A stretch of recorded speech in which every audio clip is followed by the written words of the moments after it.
Hi எல்லாருக்கும். இன்றைக்கி நான் பேட்ரிஸ் செய்தேன். எப்படி செய்தேன்னு செய்து காட்ட போகிறேன். அதுக்கு இந்த மாவும் எடுக்கலாம். தேவையான அளவு மாவை எடுத்துட்டு கொஞ்சம் உப்பு கொஞ்சம் பட்டரும் போட்டு கலந்து விட்டுட்டு இளம் சூடான தண்ணி கொஞ்சம் கொஞ்சமாக ஊற்றி அதை நல்ல வடிவாக குழச்சிட்டு ஒரு அரை மணித்தியால் மூடி வைக்க போகிறோம். இங்கால இந்த பேட்ரிஸுக்குள்ளே வைக்கிற கறி தாளிக்கிறதுக்கு அந்த மீன் டின்னில் இருக்கிற எண்ணெயிலேயே தான் தாளிக்க போகிறேன்.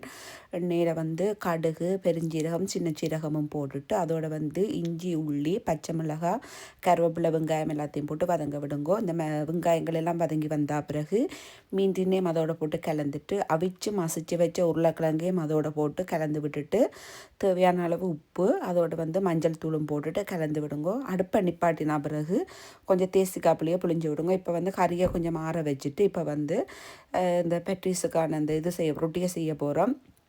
சின்ன மாவு உருண்டையாக எடுத்து உருட்டியும் செய்யலாம். இல்லாட்டி நீங்கள் ஒரே அடியாக மாவை பெருசாக உருட்டிட்டு அந்த ஒரு வட்டமான மூடி வச்சு வெட்டி கொள்ளலாம். நான் தனி ஒன்றுண்டாத்தான் செய்கிறேன்.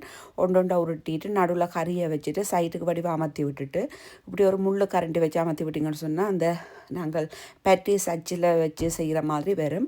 இப்படி உங்களுக்கு செய்ய இல்லாட்டி உங்களுக்கு அந்த பேட்ரிஸ் அச்சு இருந்தால் அதுலேயும் நீங்கள் செய்து கொள்ளலாம். வீட்டை அச்சு இல்லை, அதனால் நான் சும்மா அப்படி அந்த கையால் முள் கரண்டியால் செய்தேன். நான் எல்லாத்தையும் செய்துட்டு எண்ணெயில் போட்டு பொரிச்சு எடுத்தோம்னு சொன்னால் பேட்ரிஸ் ரெடி.